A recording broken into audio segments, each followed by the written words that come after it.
Diplomatic Corps, credited to Zambia, ambassadors and high commissioners, let me acknowledge our various bilateral and multilateral partners. Let me acknowledge leaders of business that are in the House today, but most of all, the framework that I think has been able to help us deliver what you have listened to today. The IFC colleagues, thank you, both of you that have spoken today. I was joking to the lady there that the first IFC guy who spoke, he and I used to hide. In my difficult days in opposition, we used to hide to plan about what we are just doing here. We used to plan way before we formed government. Yeah, we carried that vision well before Zambians were able to put us in office. As I will talk about Zambia Sugar very briefly or later, just to acknowledge the strides that have been made by Zambia Sugar when we look back to the transactions that we did many years back, and so gratifying to see that from a vision to practical, deliverables. Congratulations, Zambia Sugar. I think we may clap for Zambia Sugar again. So I know, Secretary of Cabinet, you have all your team members here, and central government, local government, colleagues that are here, thank you very much. May I simply say, distinguished ladies and gentlemen, but I must acknowledge the media, very important, that we take for granted many times. So thank you to the media. And you have already been welcomed here, and primarily to acknowledge that we've done this for 4 years now, without fail, from the time the PPDF, PDU were launched. And it came as just one of platforms to help us plug delivery challenges that we face, not just in the public sector, central government, local government, but I must say, honestly, even in the private sector, I come from there, the challenges that we face to get things done, to focus on deliverables rather than focusing on processes only and praising, worshipping processes. I think processes are only of value if they lead to deliverables. That's the way we should see things. And so these instruments were put together to help us deliver on many aspects, which were absolutely essential to achieving our overall economic development agenda, growth, and more growth. That's a single-mindedness with which these instruments were put together. Nothing else, no malice. Yes, I know a few people along the way, but I think when things are done, we know that there will be more smiles, a lot more smiles, I must say. So today, I chose not to present a speech. I chose to take a conversational approach.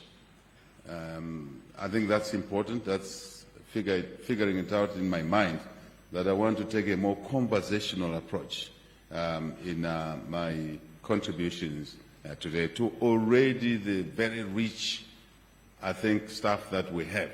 Sitting here and listening to various presenters, you would agree with me that we can move this country from where we were 4 years ago, debt-burdened, declining economy, basically, challenges in the public sector, paying salaries, local authorities, many issues, mining sector going down. And today we can listen to these testimonials. I think we must clap for ourselves. So if I may then walk the path of those that have spoken before me today, as I present let me just pick key notes, as I said in my conversational approach. Reforms. Reforms are necessary. You want to aim at something, understand that, with the understanding that that you aim at achieving has been basically difficult to deliver, we need to step outside the normalcy. We need to step outside the straight line, sideways, and many other directions. But one thing that we knew would help us, and observing public sector from outside in the private sector for many years, I went into the business community at an early age, 27, and then working with colleagues in the Chamber of Commerce, then several. We discussed these issues, that this country is so endowed with resources. How come we're not growing fast? Some of the things we knew needed to be dealt with were the rigidities in getting things done. Therefore, the reforms are essential. Reforms do deliver positive results. It's a conversational note. And being this our fourth private sector day since 2022, PPDF, PDU, these were put together working with colleagues, as you heard, IFC, the World Bank, but more importantly, within government, working within government, broader government, central, local, quasi-government, and also, more importantly again, with the private sector. One of the challenges was that how do we actually strategize together, isolate priorities together, and work our way through that. Of these priorities, these elements of these priorities need to go into certain government instruments, such as what? Such as the budget, national budget, instrument for generating and directing revenue, generating revenue and directing expenditure. I want to put it correctly. To work together. Now, this is not a government budget. This is the Zambian budget, Zambian economy. In that economy, there are many players, and the private sector are critical. There were attempts in the past to do that. Many of the colleagues in this hall are aware of those attempts. But we thought that this way of a structured approach to sit together, isolate things together, and build a team, one team. I've been saying to colleagues in the private sector, this business of saying, government is not doing this, government has failed, he said, you have failed, we have failed. And the government saying, no, the private sector is greedy, the private sector is not doing this, not paying enough taxes. How would they pay enough taxes if they're not growing? How? So, therefore, the reforms, necessary reforms, working together, public-private sector, yes, we can't do 20 things at a time, but we could do 10, 11, 12, 15, as you have heard from Peter in that summary. Very good summary. I think that was the idea. And to stand here today, to listen to the stories that have been told and how the reforms are driving our single-mindedness towards the agenda of economic growth and more growth, for jobs, for more business opportunities. You've seen, seated next to two great ladies, young ladies, there. So before their stories came through, I said, why did they put these ladies on this table? What are they doing here? Why them? And in the process, I appreciated why we're sitting together. Don't misunderstand me. Not that there's a special group of people that should sit there, but really their stories, energy, business, food, delivery, service, and then the IFC colleague, of course, Andrew. Most in this room now where Andrew and I come a long way. By the way, Zambia Sugar, MD, Andrew and I worked together to restructure Zambia Sugar many, many years ago. And Andrew reminded me, I was just 30 years old at the time when we did that. Anyhow, this is what reforms can do, colleagues. That's the first conversation on not. The importance of doing things differently. Because we can't do the same things and expect different results. We have to do things different. We have to embrace reforms. For micro businesses, for small, medium businesses, for large businesses. I was asking Andrew there why certain of the presentations are not coming through, which are scheduled. And he did say, anyway, because of time and stuff like that. Because you would have listened to other businesses that have benefited from these reforms, including big businesses. I see Anton seated there. Anton, just stand up, face the people, wave. Wave. Come over here, Anton. Walk over there. Just tell people who you are and how the reforms have made a difference in your business. 1 minute. Thank you, Excellency. My name is Anthony Malenga. I'm the country director for Barrick Lumwana. So the mining reforms have transformed our business into what we're calling a super pit. With the changes in mining regulation and policy stability, we're going to invest $2 billion to expand Lumwana's production.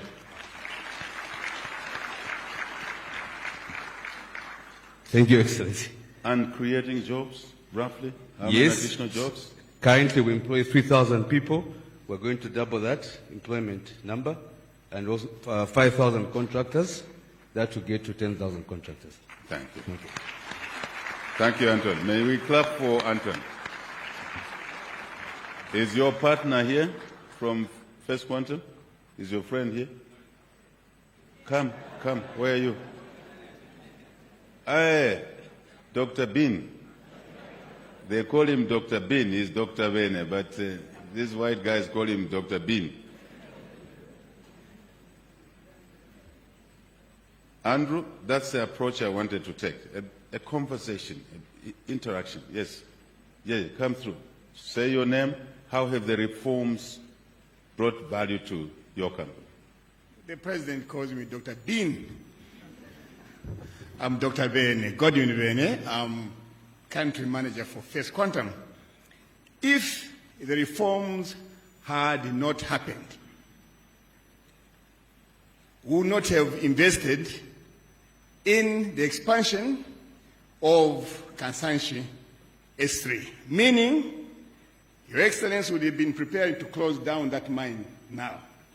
The process, the orderly process of closing down, as per First Quantum structure, would have been put in place so that 3 years later, we are orderly out.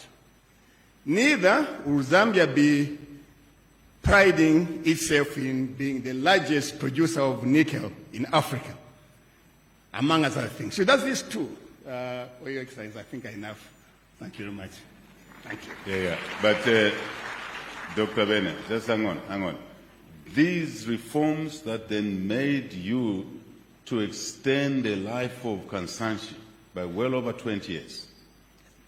And, of course, the largest nickel mine on the continent came on the back of these reforms just within 4 years. But just S3 and the target towards 3 million tons of copper by 2031. What are you contributing as First Quantum towards that target and as a result of these investments in billions of dollars? First of all, is obviously increased production of copper, restoring our copper to 400 plus thousand tons per year, making us still the largest producer of copper in Zambia. Secondly, an additional 800 or so people that are being employed directly at Kansanshi. Over and above that is a whole process of people that depend on the mining industry in the Northwest, the business in the community, the suppliers, the contractors. It's a whole lot of them. And, of course, there's the health sector, which we as First Quantum, Your Excellency, pride in supporting in a big way. We support government in a tremendous way in the health sector.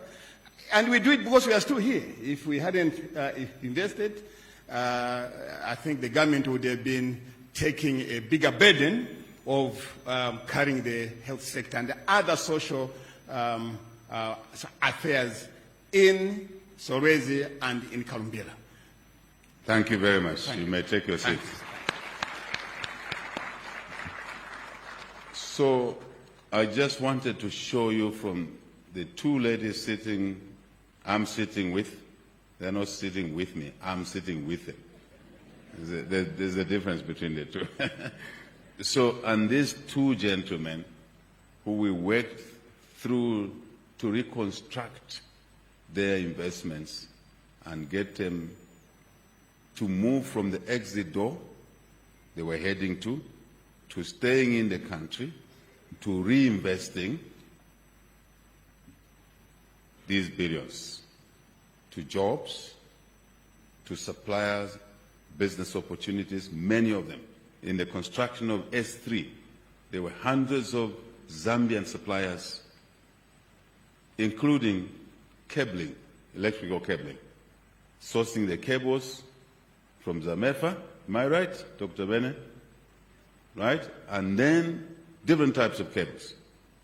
And our citizens, youth, working there to build a first-class global mine upgrade there, which they called S3 consumption, reforms, talking to each other, hearing each other out, and contributing what I caught these two napping, what Anton didn't tell you, that those guys now have acquired 300 tons, what do you call those things? Dumpers. Dumpers. When you look at one dumper, it's there. You go to Lumwana Super Pit, you actually don't think you are in this country. And that's what I want to encourage people in this country to visit. Just an organized visit. You have a look at what's happened in the last 4 years. Your frame of mind will be different. Your attitude will be different. Attitude is important. My colleague who shares the business with the lady here talked of attitude. Where are you? Where is he? Is he gone? Your partner? Yeah? You can wave at me again. Big asset is the attitude, mind.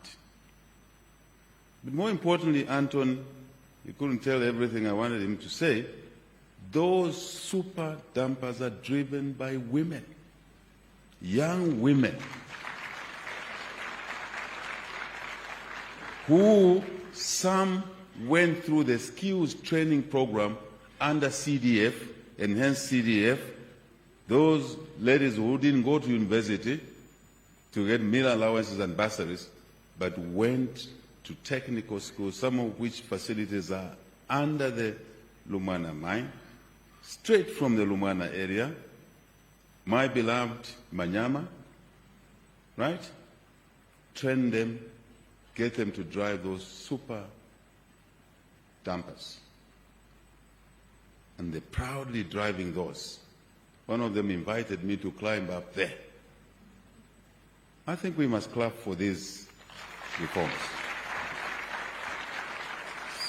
Something else Dr. Werner didn't tell you. I'm not the one who calls him Bean. It's these white guys who call him Bean. That's how they pronounce Werner.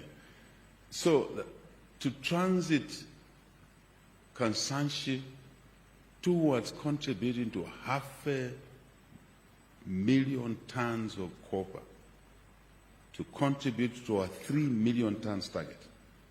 These two, First Quantum was moving to 500,000 metric tons per year. When we set the target, the mines were going down. They were actually shut. We set a higher target, everybody thought we were crazy. 4 years down the road, with reforms, see where we are. We can do more as a country. That's the message. And Dr. Werner was conservative enough to say there are those in the community who say the mines are not paying a fair tax. Peter was showing the reforms that came through PPDF, discussed and put on the table with government, and through these platforms there were changes to some tax elements. Yes, to avoid double taxation, but also as shareholders between these businesses and government, ZSMIH is there, we reformed from a simple dividend to a loyalty model dividend, and delivers more cash into the treasury. Thank you, Sixtus. Sorry, thank you, Festo Msonda. Nabeka Lemkwe. He's the chairman of ZSMIH. He's a proud chairman now that of the reforms we're making, fiscal reforms, shareholder discussions, increase revenue into the treasury to a point where those who say that the taxes that mines are paying are too small, their argument is based on ignorance. Today, with these reforms, First Quantum is the single largest taxpayer in this country. Single largest taxpayer in this country. It means these guys are helping us to support the free education policy, to get our 2.3 million children back to school. It is the taxes we're collecting from these guys following the reforms. That's the message. And the expansions that are coming through, enhancing our agenda for economic growth and more growth. That's a link. That's the story. That's how it works. We must embrace reforms, colleagues, citizens. We can't make noise. It is not good to make noise out there. You have issues, come to the table. The platform is here. You can see where is customers? Machant, you can wave at me again. Costa and I come a long way. And we debated issues in our days in opposition. I said, Costa, wait, when we form government, you will see the reforms we put in place. And then we chat with him, complains. I said, Costa, don't complain to me. I want a different attitude here. Come to the table. Introduce them with Andrew and team. You heard Costa's testimonial here. Changes are possible through reforms, and the platforms are here. Can we clap for the media? You may take your seat. That's what I chose to do today, rather than just give a speech. Testimonials, engagement, conversational items that can deliver the message to those that still need to come on board on our journey towards expansionary mindsets, behavior. It all starts in the head. Everything. This lady's business started in her head and her partner. Two heads. Then they walked through how they would do it, and they were. Here we are. That is what reforms can do. We must embrace them. You have criticism, Come to the table. Issue your criticism is okay, but come to the table. Isolate you in your brain, in your gray matter, how you believe your criticisms can be dealt with, how they can be solved. And there's magic how we can do it. Let me move on and say part of the reforms, people don't see them face value. It is our decision we took for the people of Zambia, for the economy, to restructure the elephant in the room when we took office. Debt. The debt restructuring is actually reforms, to a point where now we're 94% done. And a week ago or two, there was an argument in the country, people posting stuff based. I said, the lady who invited me, I have to be very careful what I say. But I was going to say based on ignorance. That debate was based on ignorance. To say we have not achieved anything in the area of debt reforms, debt restructuring, yet the numbers were right there, glaring at us. And as my sister there, or Peter, whoever said it, from IFC, we have now third-party vouching, Standard & Poor's and Fitch, confirming that Zambia is out of the debt distress because of the reforms in the debt restructuring.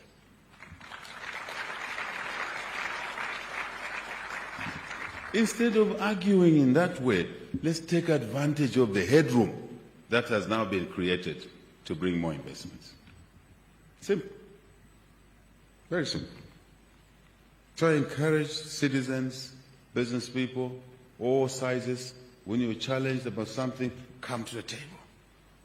We together will work to find an answer. We can't do it in that particular year. It will come through in the following year. Absolutely.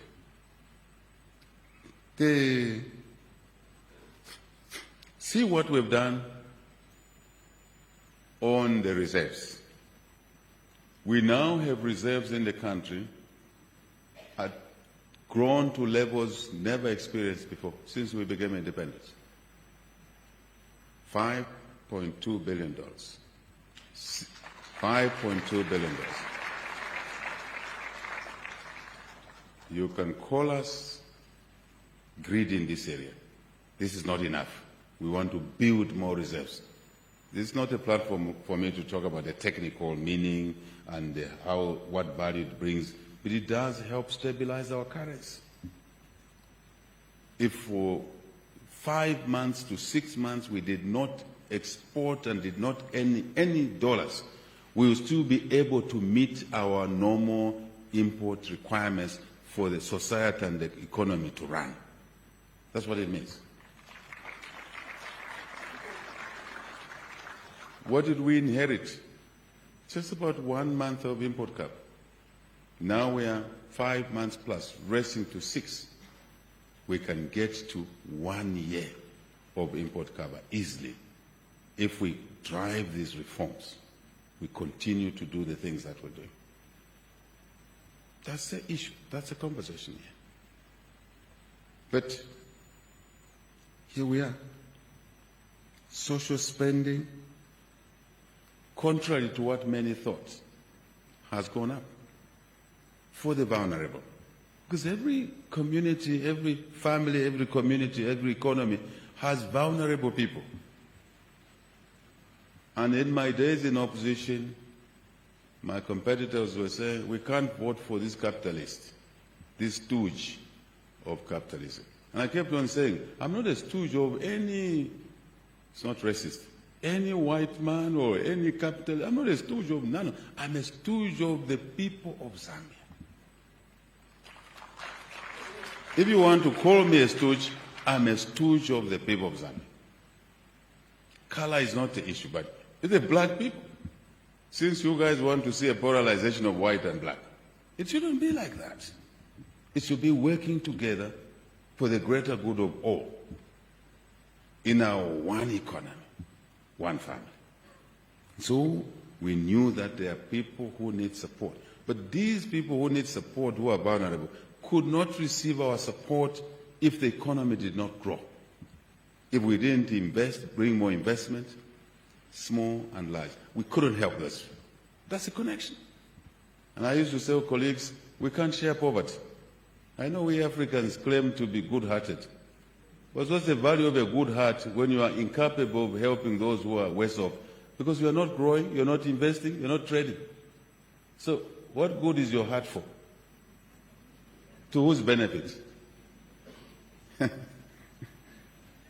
I thought I should be conversational today. This is the issue.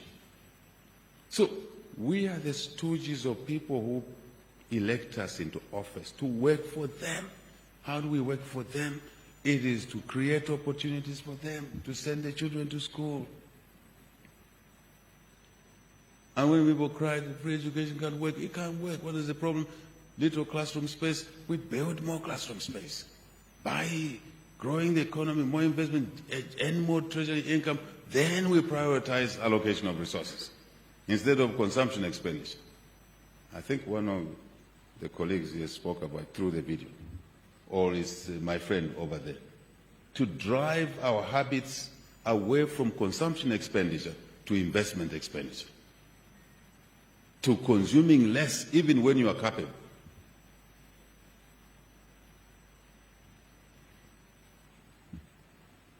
Marginal utility of the same thing goes lower the more you do that stuff.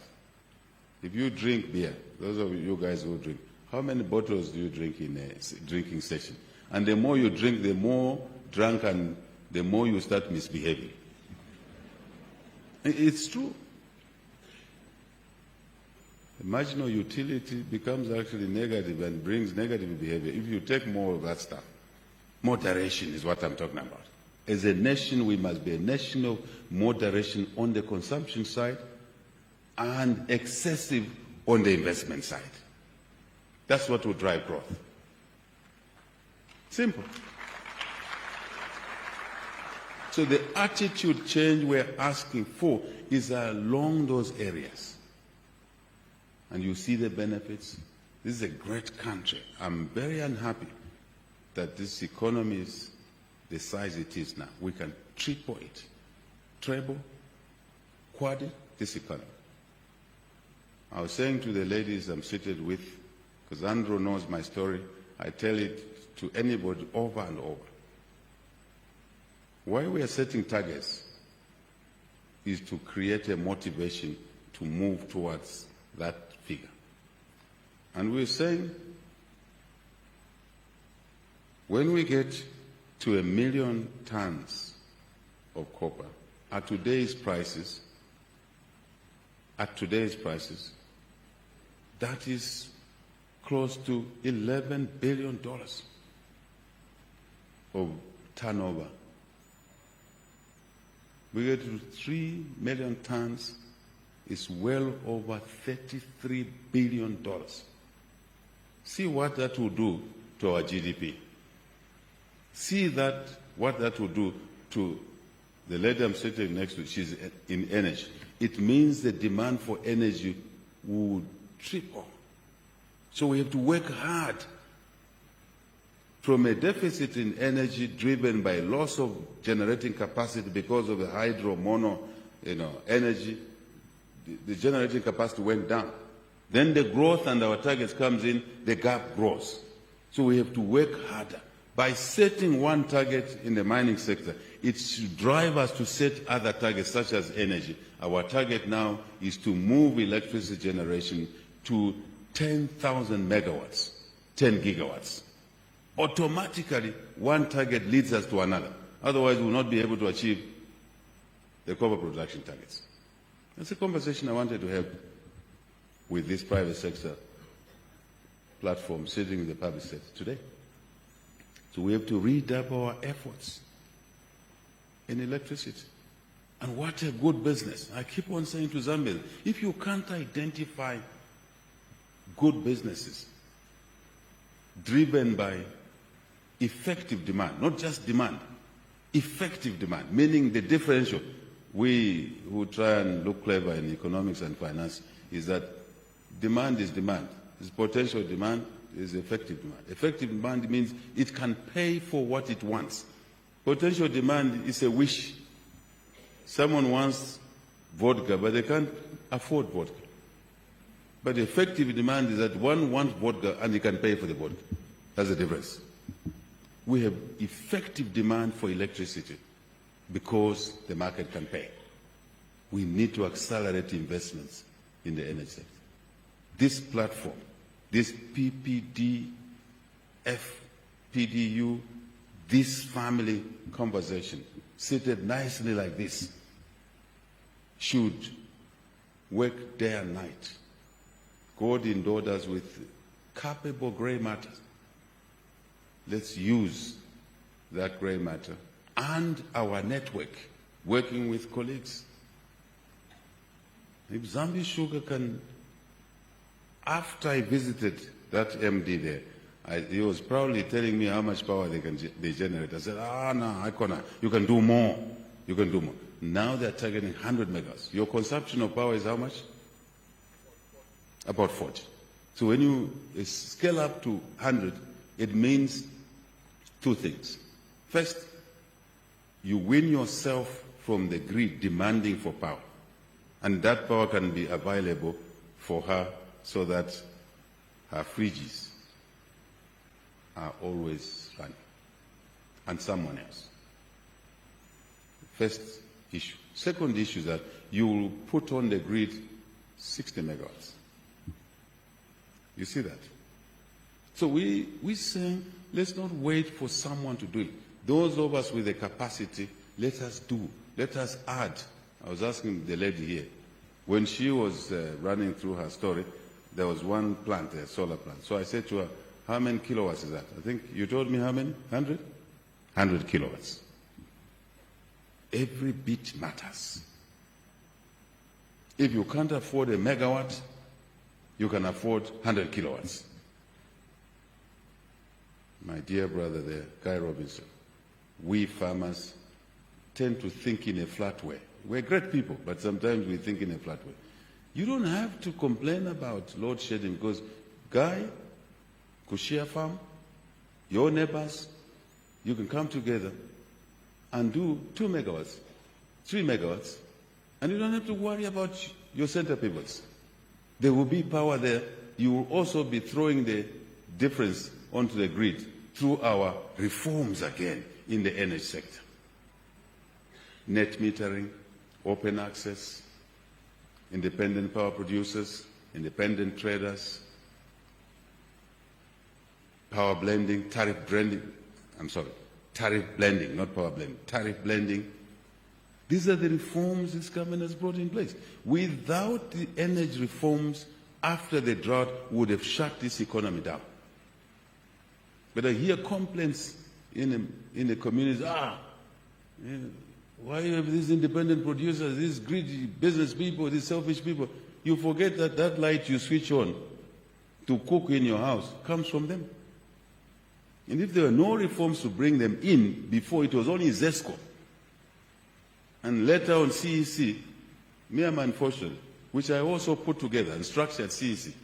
And I saw how CEC was being demonized, actually almost closed. And I said to the CEC guys, just campaign, we win, your business will be secure. One of the first trips I took after winning was to go to CEC to assure them that nobody will shut their business because we need the energy. I'm not joking, I'm serious. And I said to them, deepen your power now, invest more. And they're investing more. In Timpi 1, in Timpi 2, and I've been there officiating to send a message to other investors that your investments is secure here. You can clap for that. Security of investment. This government does not want expropriation. That's why we restored KCM, which was expropriated. We restored it with all the challenges. We were sending a message that you don't expropriate businesses. If you have issues, you sit down with businesses, small or large. And people think it's only big investors that are afraid of expropriation. If the government moves to expropriate her business, it's even more painful than those who have alternatives. And see the efforts they've made? And some strange individual calling themselves politicians, they come and shut her business down. What does that mean to her? Destroying her completely. It's not just her who will be angry. Other investors will be scared now to say maybe they will come for me. Isn't it? This environment is safe for investment from Zambian investors, regional investors, African investors, global investors, but we want investment structured in a way that they help create jobs, business opportunities. They enhance treasury income. And the cycle goes on and on. I've already touched mines.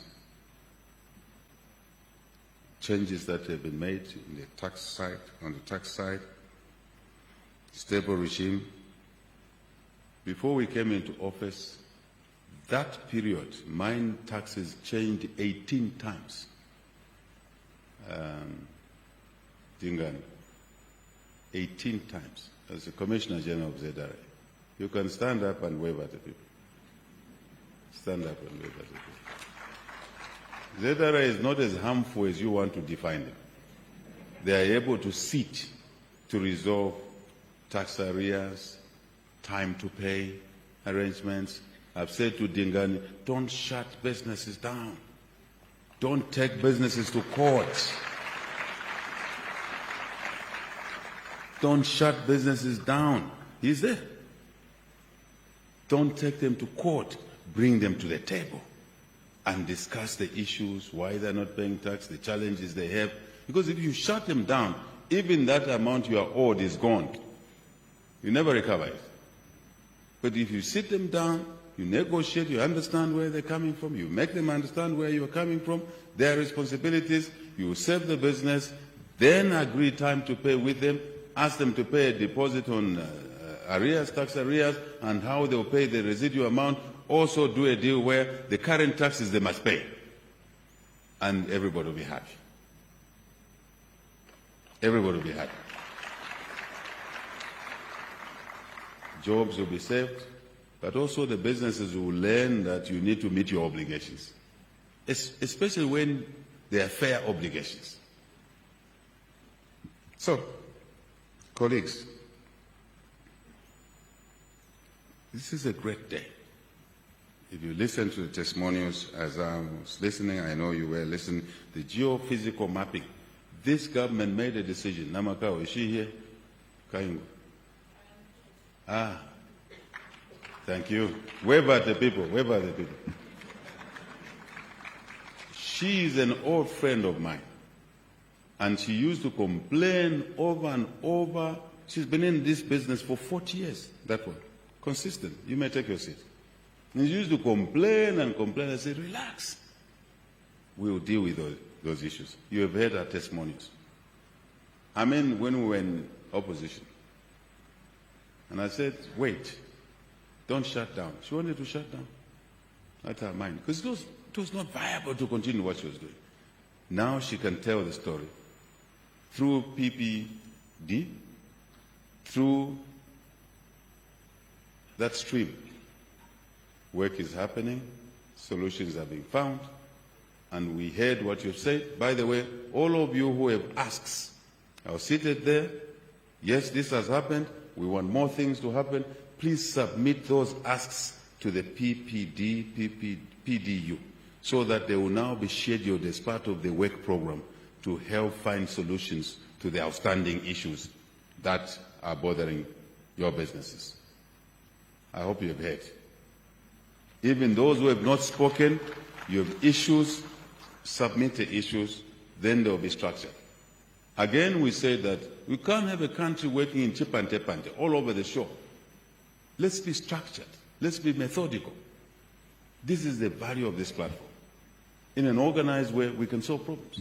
When we fail to solve problems, we will reach out to friends, partners, who may have experienced that problem, and then we see, how did you solve this problem? That's an organized way of working. I was born here, went to school here. Before I went to school in Europe, I went to school here. I know the mentality of us, complaining, complaining, and complaining. Translate those complaints into a written piece, organize your mind, submit those complaints to the PPD, and we'll tackle it.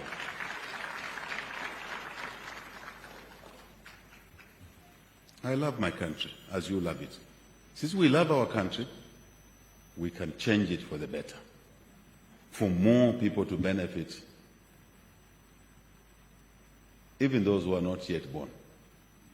And we can do it together. We're part of the global village. We want to benchmark, learn from other people. How have they done it?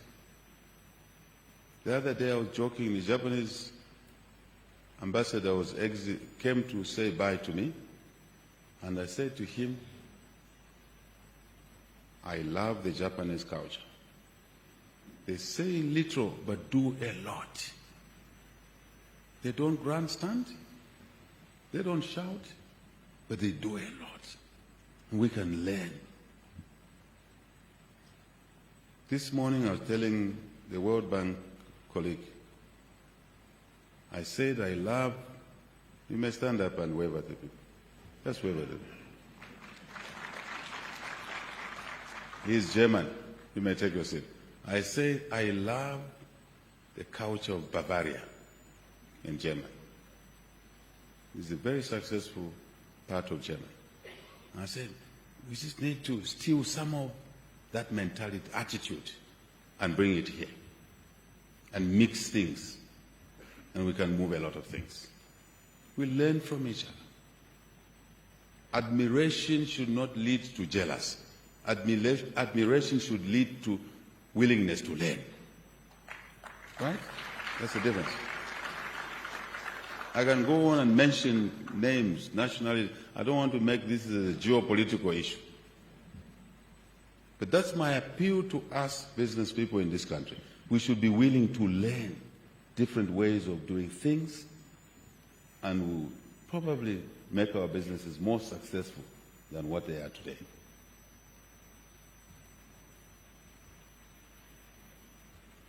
I've touched on energy, no need to waste time.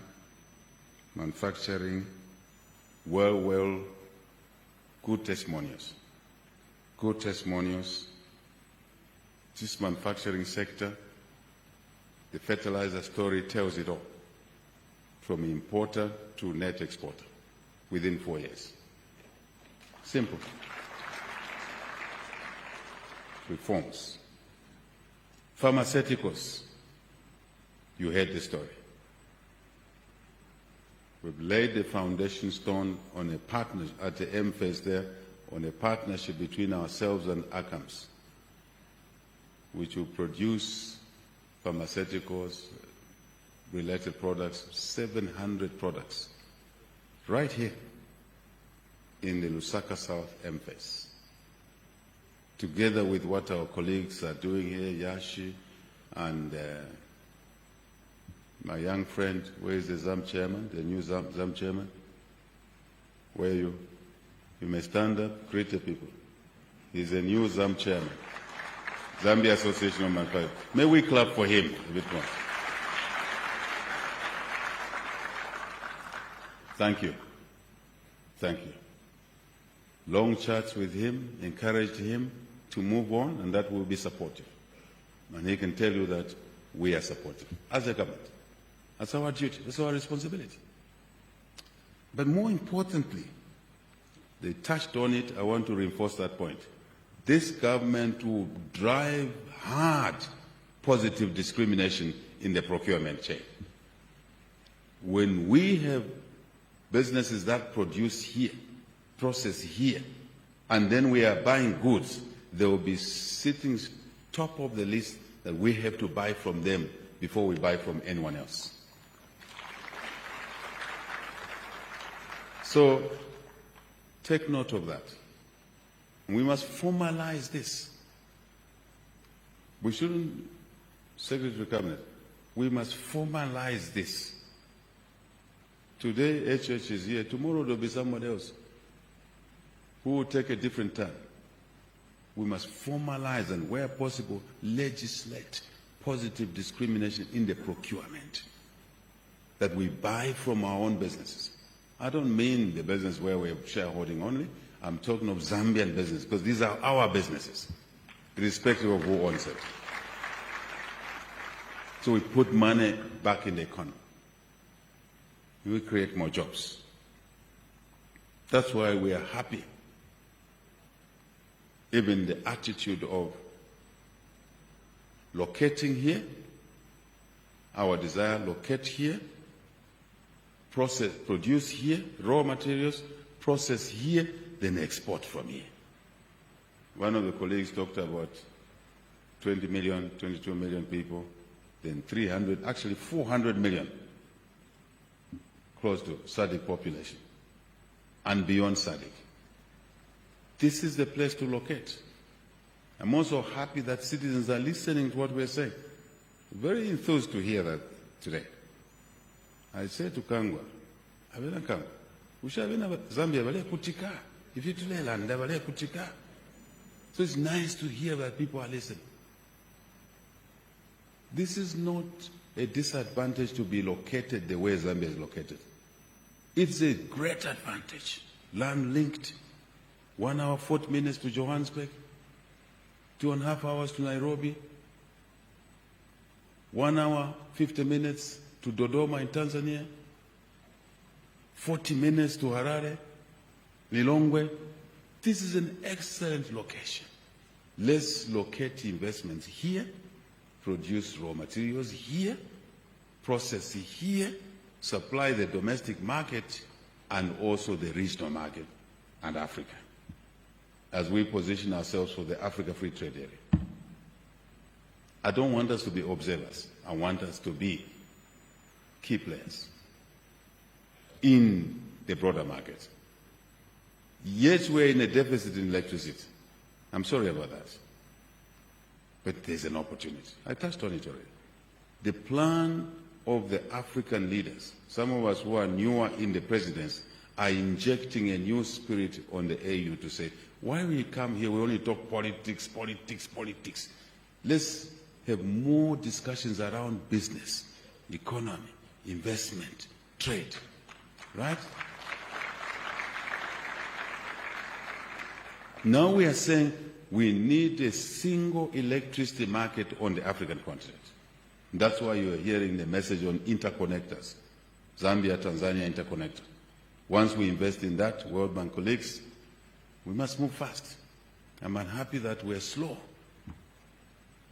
It means we'll be connected to the East African electricity market into Ethiopia. Just imagine. We're already connected in Southern Africa through the Southern African Power Pool. But there are limitations. The interconnector capabilities are too small. That's why you saw me in Zimbabwe a month ago.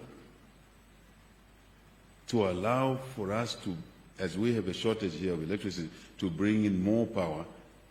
Under the pool, we are allowed to move up to 600 megas. But we're only moving to 250, 300. And that's why you saw me going there, amongst the reasons I went there. That's my job. I told you I'll be the chief marketing officer, chief salesman, chief investment officer. That's what I was doing there. I'm happy to say that we've expanded the allowable power. And thank you to my colleagues in Zimbabwe to bring more power. As we generate more power, as we increase our capacity to 10 gigawatts, 10,000 megawatts. So, this is an excellent location. I don't want to hear Zambians mourning about landlockedness. No. Icona, man. Icona. It's an excellent location. Let's utilize it. Logistics, they all come through here. The Durban corridor comes through here. Beira corridor comes through here. Nakala corridor comes through here. Walvis Bay corridor comes through here. Tazara, you know. I don't have to mention it. Comes through here. The Lobito corridor, we negotiated immediately we took office. We were out of the loop. My first few flights out of the country was getting ourselves in the Lobito corridor loop, and we successfully managed to get what is called the Northwest Rail Line. Luakano in Angola, Kanongesha, Mwinilunga, Kalumbila, Lumwana, Solwezi, Chingola.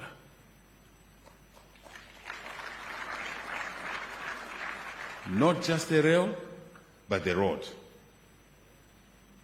and other things. Not just to move metals, but agricultural products. That is why this PPD and PDU instruments were created, so that we can all be at the same, reasonably same or similar wavelength on what we want to do for the country. And then we can work our way through specific activities, segment them into sectors where necessary. But this is just for convenience. Ultimately, it's one thing. It has to come together. Teamwork. That's the issue, colleagues. Digital has been talked about very, very well. Digitalization, critical. Critical. We must accelerate this aspect. It's a platform for us to do things quicker, efficiently, and also reduce the potential for graft, for corruption. We can place, I know e-government, we're working very hard. E-economy, we're working very hard. We can do more. We can do a lot more. And you are the ones to implement that. The benefits are known. Service delivery will be efficient at a lower cost and lesser kasam-thing. Kasam-thing. I know some people don't know what a kasam-thing. Ka add-on, can return tax. We can cut out those people who believe everything they must get a commission and load the cost of doing business and make us uncompetitive. Because that something leads to a higher cost of doing business. Delays deliberately so that that one who wants a license can end up being motivated to pay something. Let's cut out that something. That's the something I'm talking about. I learned this from a young lady from Kawambo, right? on television. When we employed teachers, she was a teacher unemployed for 5-6 years before we formed them. And when we came in, we employed teachers. So she was there celebrating. She says, this UPND government has employed me without knowing anybody in government, without asking me for something. That's when I learned of this something. She says before, to apply for a job, you needed to pay someone some money. Now she was employed without paying anybody any money, something. That's a load on the cost of doing business. We shouldn't be doing those things. You do it anyway, you're on your own.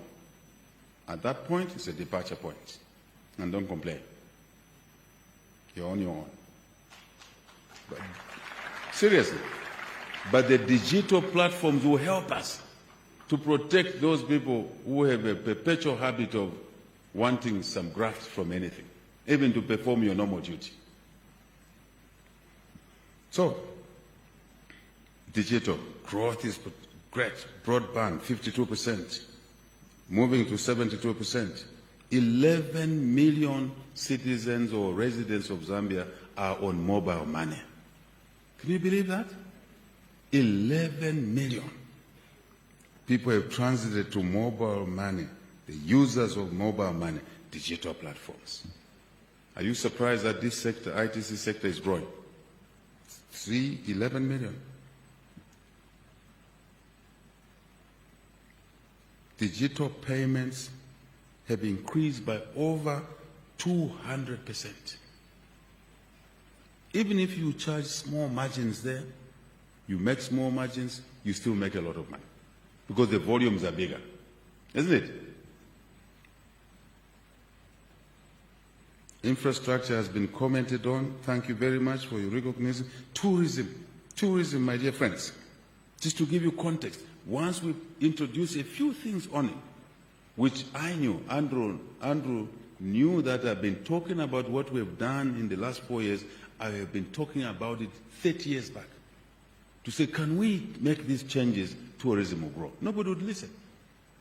You put us in office, bingo, opportunity to do what we couldn't do in 30 years. Taking out a visa is one of us. If you have records in the ministries, you see some of my letters I wrote 30 years ago as a young boy to say, can we reform these things so that we can give an opportunity to increase tourism business? One of that was a visa, to take out the visa. We're the ones who want tourists to come here. Okay? I'll give you a checklist on my fingertips. The visa issues, right? To remove the VAT on the room rates. You will see my letters of 30 years back. Take the visa out, take out the VAT on the room rate, right?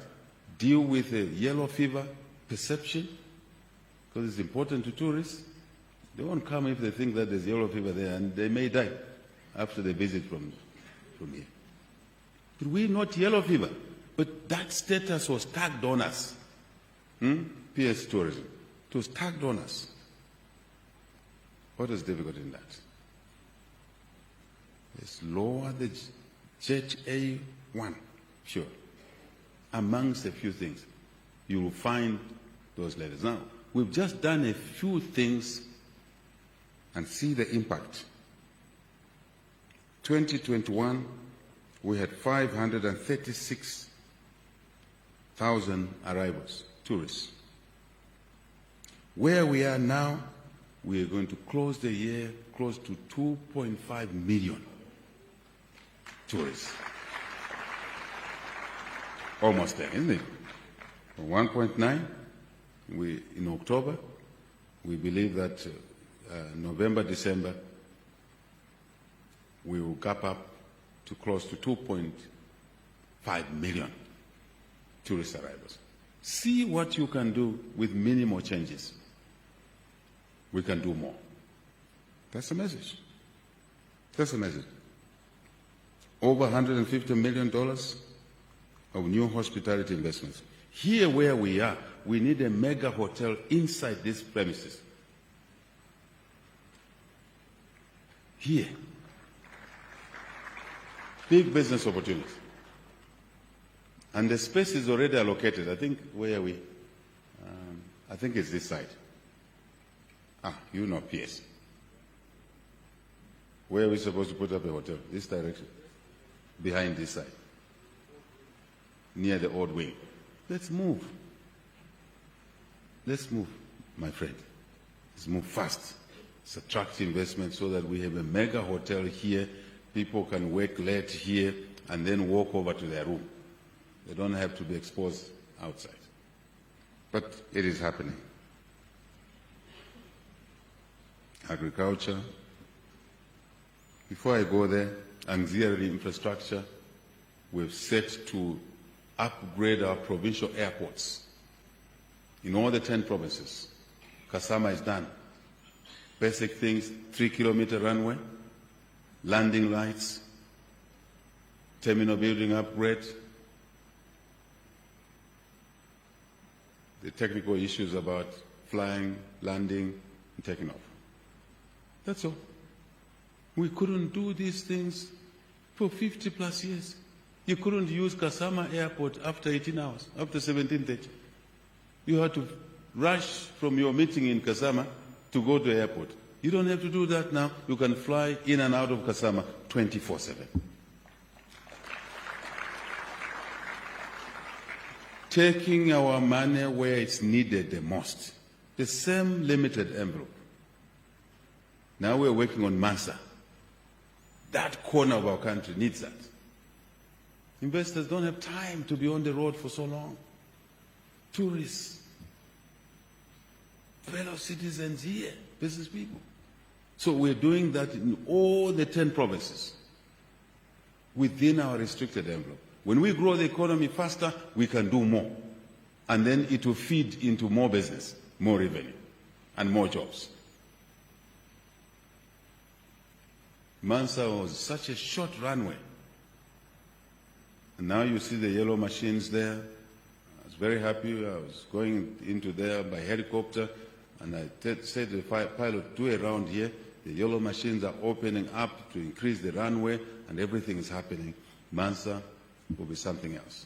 And then that man called Dr. Sictus Mulenga, stand up and greet the people.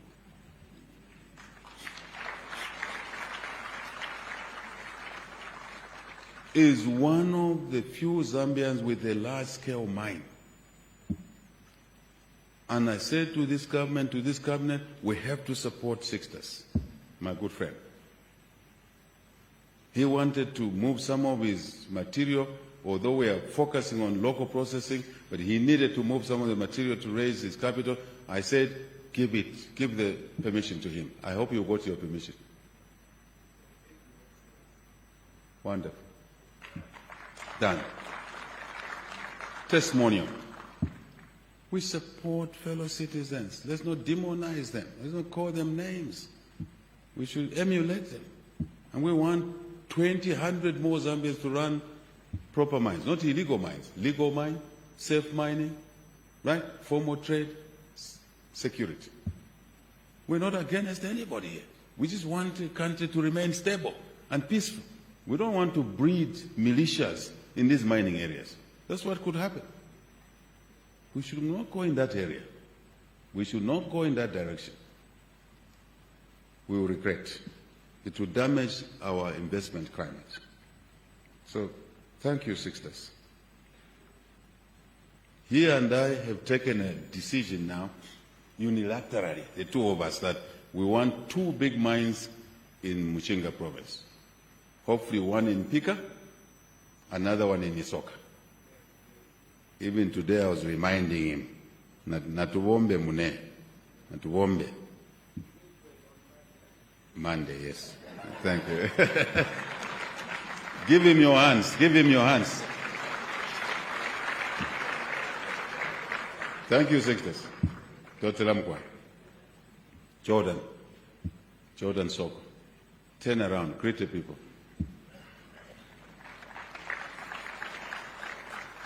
Jordan and his partners were having challenges in a tenement they had. They couldn't drill for little small unnecessary rigidities. And I said to Jordan and Norman, I said, you guys are friends. Why would you be fidgeting? You have problems, you're not talking. PPD is there. So I said, we're going to solve your problems. Today he's confirming to me he couldn't drill for years. Now he's drilling. How many meters have you drilled? 12,000 meters of drilling. Can we clap for him? Mr. Jordan Sok, you may take your seat. That's what this platform is all about. It's not about anything else. That's what it's all about. So if Jordan can drill, he will do the find, he will develop his mind, he will employ people. That's our interest. And he will contribute towards 3 million tons. We should all be happy. It doesn't matter what his name is, how tall he is, because you Zambians like small little petty things that you pay attention to. Right? Zambia. So, and transiting from finance and accounting into mines. At least Sictus is a miner throughout. Him is transiting from finance, accounting into mining.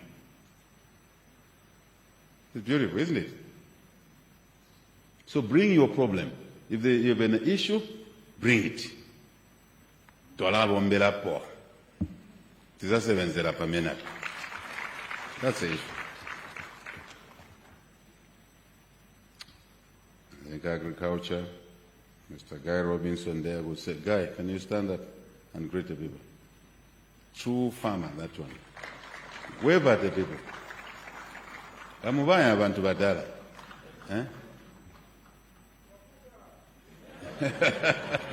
Thank you, Guy. Let's clap for Mr. Robinson. Great things these colleagues are doing, 10 million tons of maize, we can do it.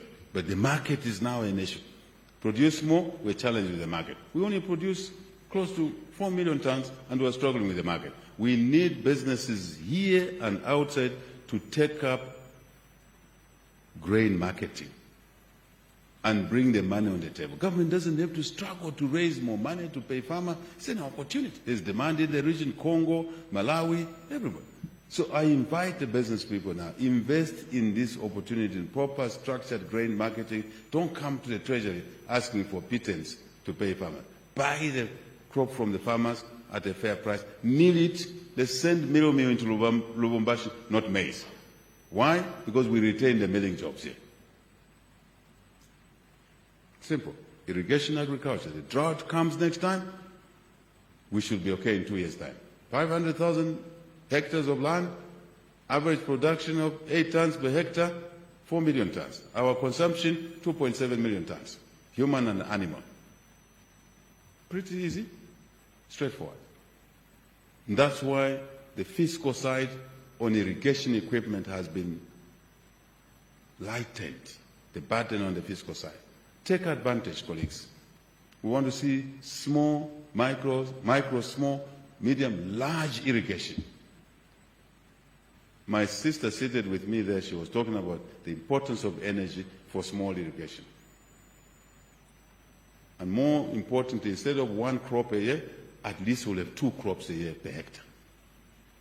So we can double production on the existing hectares. We don't have to cut more trees and damage the environment. We can utilize the existing hectares, but we inject irrigation onto it. Tell us what is standing in your way. And Andrew and team will deal with it. I'm Secretary of Cabinet, everybody, all of us.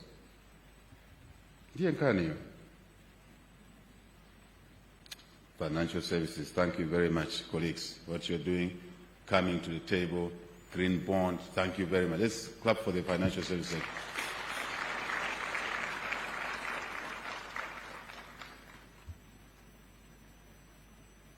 I was saying to Andrew, why didn't the other presentation come through?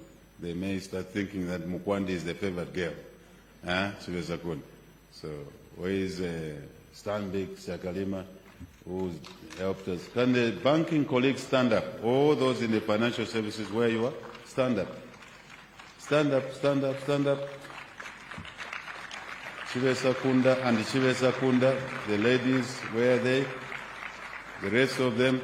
Where you are, there they are. Turn around and wave at people. 360 degrees. Turn around, wave at the people. Can we clap for these colleagues of ours? Nkalani Pans, Amukare, Navekare. Thank you for what you're doing, your innovative products. I was chatting with Andrew there. I've got him to do some notes there. The capital markets. Is the regulator here, capital markets, and the operator? Where is the operator? Can you stand up? Now you two must sit down together before the President invites you at State House. We want innovative financial products coming through the capital market. And we want the regulator to authorize those products quickly, pulling small amounts of money together, building larger quantums to support these businesses, including energy. So before we invite you, can you sit and talk? The regulator, be a facilitator. The operator, be innovative. Mop up the money from citizens. These citizens have a lot of money sitting, earning very little. We have is Bank of Zambia here? Before you sit down, is Bank of Zambia here? Central Bank is not here. But Pamela, my economic advisor, Dr. Nakamba, may you stand up? We have money in the banking system. In fact, the banks know, which Zambians are keeping in low-yielding deposits, close to $3 billion. Am I right? Just sitting there latent. You may all take your seats. Just sitting there. We want innovation to bring that money to go into industry and sweat. That money should work for us, for this economy. That's the message I'm sending. You talk to the operators, say, we have restrictions. The regulator can't allow us to do this and that and that. Regulator, be a facilitator. Protect public money, yes, but be a facilitator. And we'll have more money for these banks and indeed for the businesses to uptake. Growth. Growth and more growth. For jobs, for business opportunities, for treasury income. We will all be happy. So that's our core. We clapped for you, financial service sector, but you are lagging behind. 3, we call it a triad in our field. Inflation, interest rates, exchange rates. They are moving towards a happy position we call convergence. Inflation is moving well, exchange rate is moving well, interest rates are lagging behind. You need to lower the cost of money. That's our forte. You can help us in the growth agenda. We want this triad to move and move properly to benefit investors and growth in the economy. You have heard. You have heard. Mwambera. Mukonze ka? Mukonze nkaniyo. I think the media working group, Costa, thank you for what you're doing. I've already commented on that. And the women work group, thank you for what you're doing. I was listening very carefully when you were speaking there.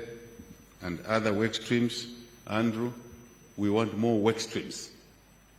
Any gap, pharmaceuticals, now it's working well. Any gaps, colleagues, you see a gap that your issues are not being attended to a sector, log in. That is the job of this PPD. Let's get it done. Just to say the reform priorities for 2026 include in public sector streamlining licenses, permits, they are a menace. Tourism, we are moving to a single license. A single license. So it has to happen PS. That's why you are PS there. That's your deliverable. Not to process, Muboma, we don't do things like that. Just get it done. Single license, too many licenses, 33 plus. At my time, when we were putting up that, Royal Livingstone there, we needed 33 licenses. That's crazy. Wave at people so they can know who is a problem there. Wave at the people. He will deliver, isn't it? You will deliver. Working with the business community. And the idea is not to increase the cost of that license because we are collapsing licenses into one. That's not the idea. I argue with colleagues. The money, the value is not in the license fee. The value is in the growth of the businesses, and you will achieve more rewards and more revenue. It's not in the license fee. I've made this point over 30 years in this country. And somehow people don't want to listen. It's not, same with the visa fee. When we removed the visa fee, we had a hot cabinet debate. And some of my colleagues were saying, no, but we're going to lose this income. And I said, how can someone think like that? I said, you see the value that will come from more tourists. Here are the numbers. And we've more than tripled. The revenue is incomparable. The value doesn't sit in the license fee. It sits in the increased business volumes. In the pay-as-you-earn, as more employees will be employed. In many things. P.S. Otherwise, we'll not go to boy. We want to harmonize local authority licenses, councils,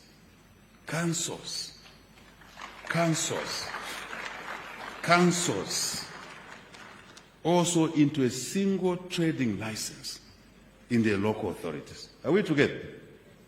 That's our agenda. Please help us to achieve that through this platform, which has brought us here today. We want to align fees to service delivery. Am I making sense here? Align fees to service delivery. You just can't collect the fee and you don't provide the service. What is that fee for? What is it for? That is our interpretation of private sector-driven economic growth. That we in the public sector must provide a service to the private sector to help them grow their business and invest more. And it's a win-win situation. So, regulators, let's change from the mentality of a regulator must control to a mentality of a regulator must facilitate. It's a big, big difference there. Regulator must facilitate, not control. You find a client in the waiting room, wants to say regulator. The regulator emotionally thinks that they are superior to the person sitting in the waiting room. An attitude to say, like, you are the big buana. They want a license, they must be nice to you. What do you mean? You must be nice to them because when they invest, they will pay your salaries. It's a different mindset. It's a different mindset, colleagues. It's a different mindset. Private sector reforms, definitely. The energy security, sufficiency, surplus is the elephant in the room. We need to accelerate things there, working together quickly. Licenses, clearance, ZEMA, environmental assessment must be done very quickly. Bukiji, Musanga, Wangu Tacherwa, that sort of stuff. Attitude, mindset.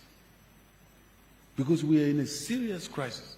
We need to remedy that situation. You can see, and I said to the Minister of Energy, don't talk about additional power. Let the people see that there are more hours now.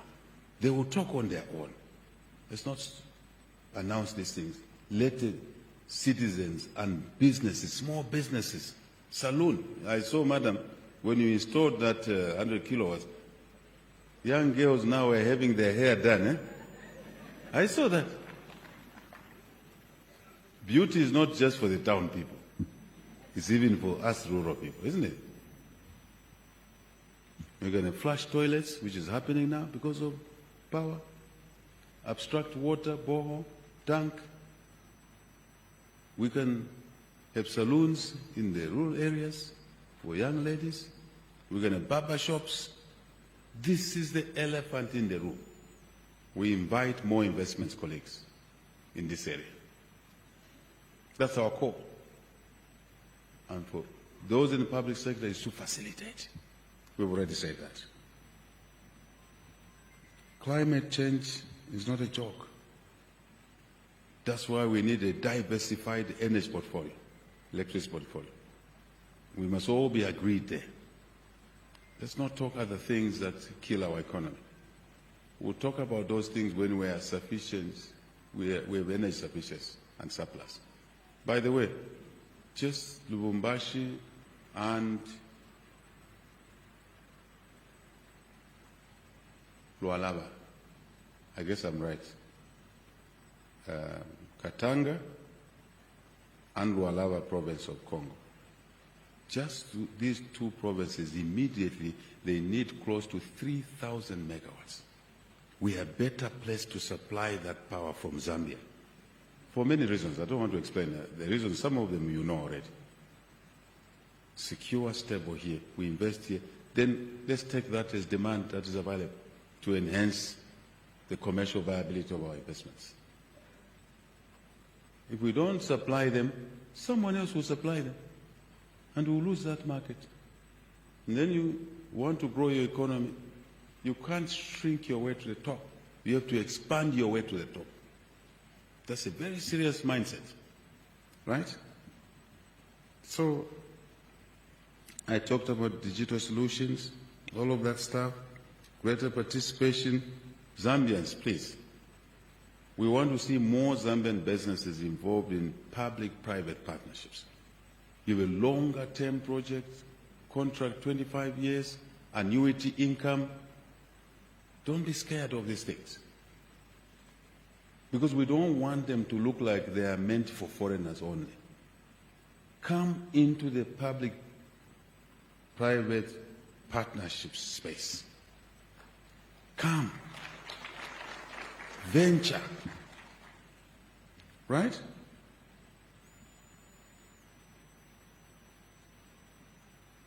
Get involved in the transmission space as well.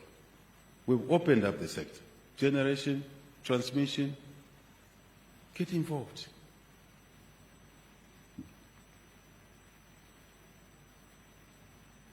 One of my sins of the past was to advise my clients to help them smell where the good business opportunities are. I used to be paid a lot of money for that. Now I'm saying it for free. Come in this space. There's good business there. Come in the energy space. You don't have to pay me. You already paid me through your vote. I don't need something. We will facilitate. You don't have to pay something. Seriously.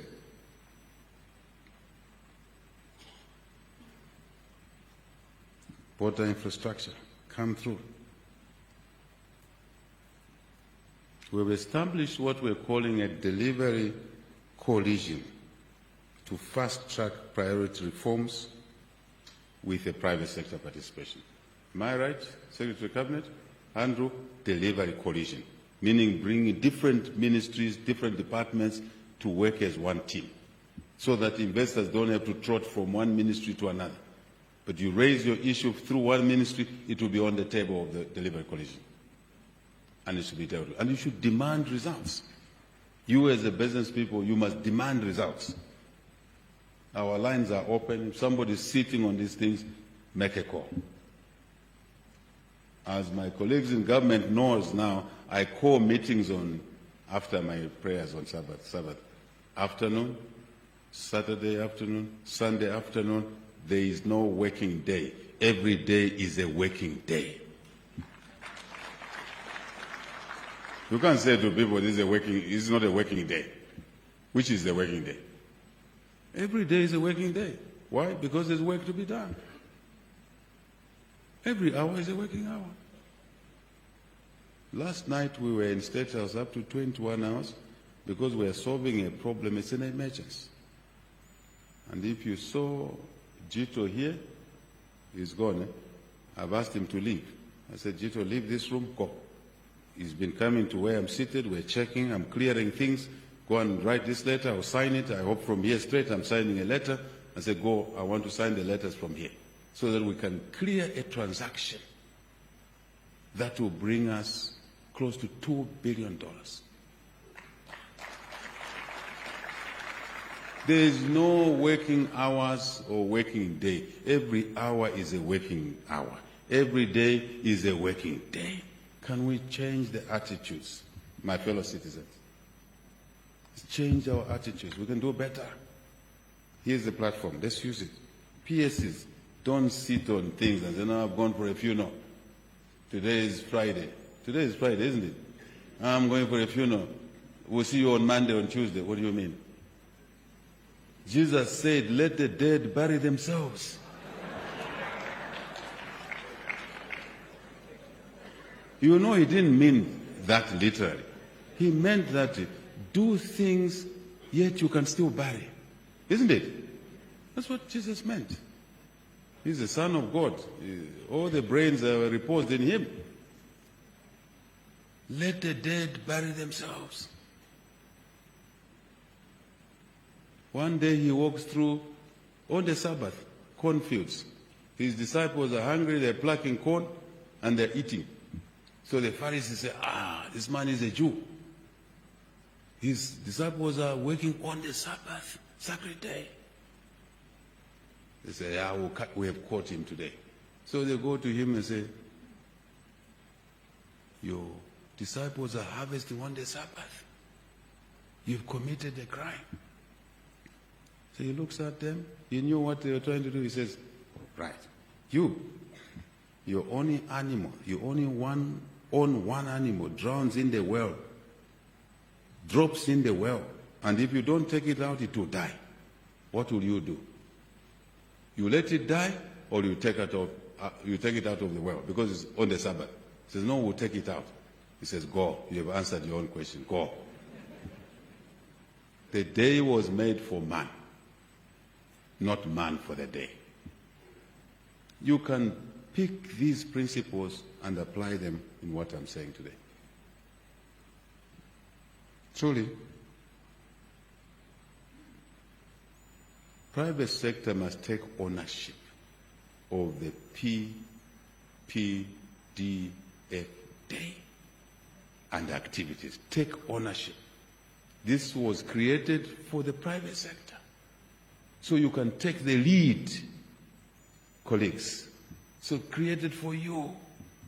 So you can take the lead. Those complaints you used to make that you're not being attended to, set the agenda now as the private sector. And PPD will be there, PDU will be there, Cabinet Office will be there, Finance will be there, State House will be there, all of us will be there. Take the lead. 4 years is a good period to understand each other. Take over the leadership now. And we want to thank Zambia Sugar for your sponsorship as a lead sponsor and all other sponsors. Can we clap for all other sponsors?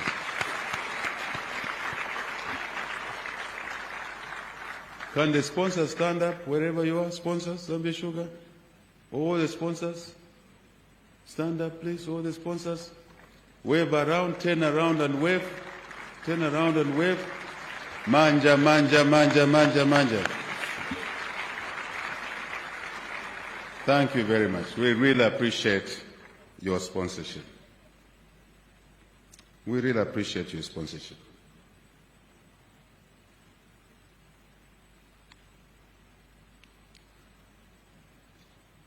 So, I have a pronouncement to make.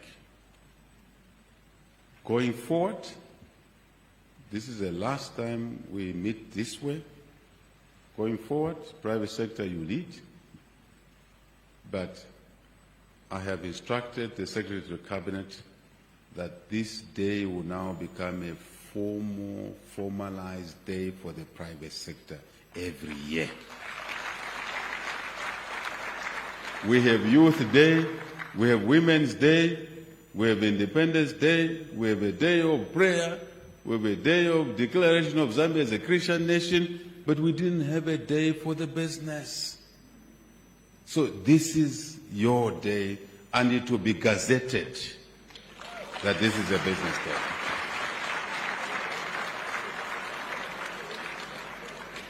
But hear me, we have too many holidays in this country. This will not be a holiday. It will be a working business day, where you may even choose to structure it in a way that we are in this hall, presentations are going on, there are deal rooms around here. People are doing transactions. There will be, we can even invite Mozambique minister. Where is the Mozambique minister? Minister from Mozambique, where are they? You may stand up. Can we clap for them? Thank you. Advisor. So you may structure it in a way that there are deal rooms, there are presentations like this, but there are also deal rooms, transaction rooms. You use the word deal, people think it's dirty. No, transaction rooms. Secure markets, sign contracts, agreements. The president will be happy to be amidst you, to hang around. You need to resolve a particular issue like what we are resolving with JITO and the Minister of Mines and the Minister of Lands and infrastructure. I've said to these guys yesterday, you keep me here, I love it, but you do your work. I'm going to the private sector day. When I come out, I want to sign things. I want to see that you have reached agreement.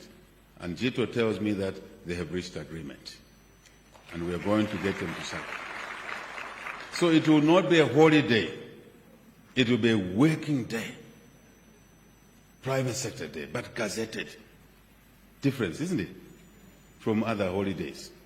Working day, conclusion day of what you have been negotiating for a period of time. And so at the end of that day, we will count our eggs in the basket. How many deals have been concluded? What are they worth? How many jobs are they going to bring about? So it becomes our habit and norm, yet it's more beneficial than many things that we do.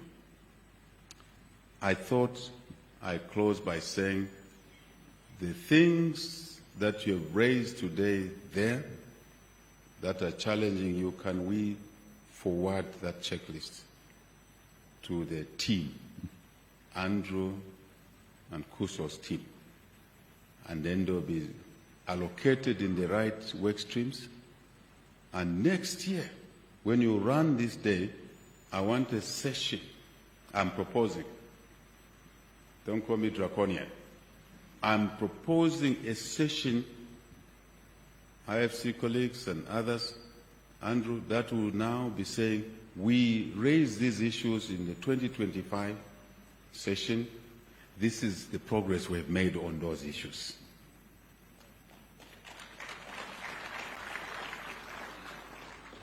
We need deliverables. I think I've said enough. May God bless all of you. May God bless our country. Zambia. Thank you very much.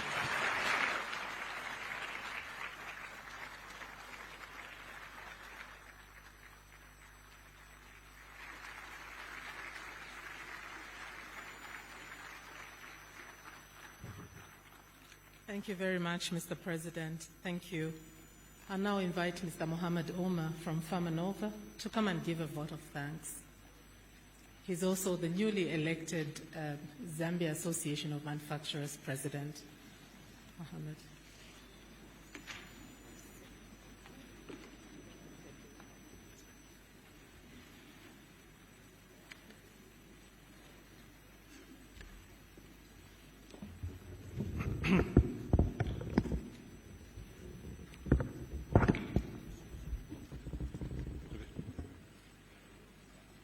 The guest of honor, His Excellency the President of the Republic of Zambia, Mr. Hakainde Hichilema. For the interest of time, may I simply say all protocols observed. It is with deep sense of gratitude and great responsibility that I stand here before you today to deliver this vote of thanks on behalf of private sector. Your Excellency, we extend our profound appreciation for your continued stewardship over Zambia's economic trajectory. Today, we gather for the 4th Private Sector Day of the Private-Public Dialogue Forum, an initiative you introduced early on in your presidency, and now one that has become a model of collaboration across our continent. Over these years, the private sector can confidently attest to the benefits of consistent, open, structured dialogue between government and private sector. This platform has become a cornerstone of Zambia's growing economic confidence, policy predictability, and investor trust. Mr. President, the PPD Forum has greatly enhanced collaboration between government, manufacturers, micro, small, medium enterprises, and the broader private sector. It is no surprise that we are now witnessing a surge in private sector investment, the highest in recent memory. Through this collaboration, we are seeing policy actions that are not only practical, but transformational for growth. For example, the mining sector, we now anticipate a significant shift. Under the new regulation, mining houses will be required to reserve a minimum of 20% of the procurement budgets for Zambian suppliers. This should be increasing progressively over the next 5 years. This is not just policy progress. This is the start of a long-awaited structural rebalancing of our economy in favor of local industry. This is how we build Zambian wealth. This is how we build Zambian jobs and Zambian value chains. Mr. President, this agenda strongly complements one of our own flagship national initiatives, the Proudly Zambian campaign.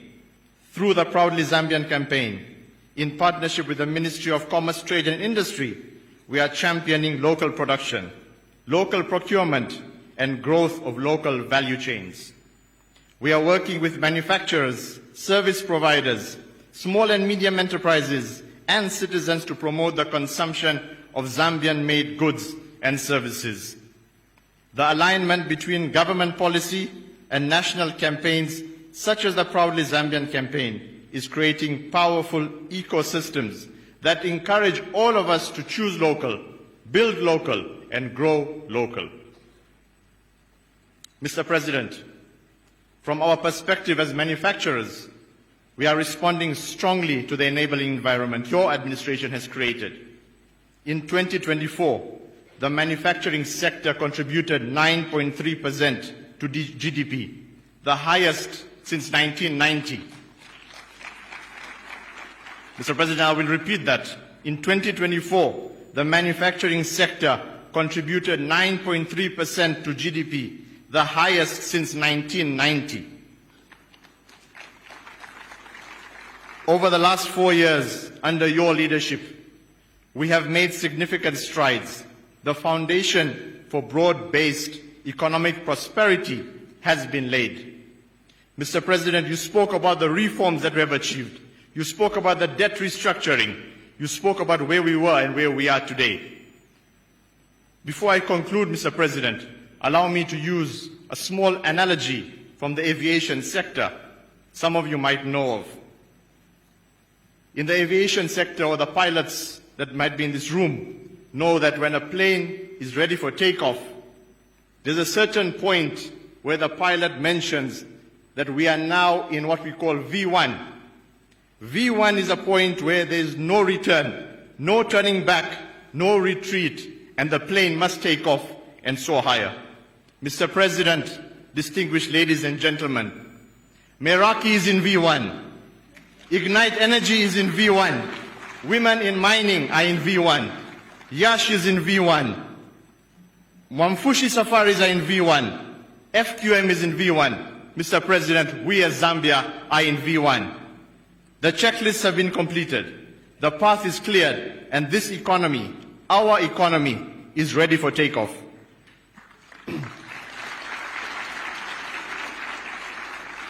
No matter the headwinds we face, we are resilient, we are focused, and we will keep moving forward. With resurgence in mining, agriculture, agro-processing, and with Zambia projected to be the fastest, amongst the fastest growing economies in the world, we are entering a new era of possibility. And so, Your Excellency, on behalf of the entire private sector, we extend our sincerest appreciation, and even more on your announcement of declaring this a private sector working day.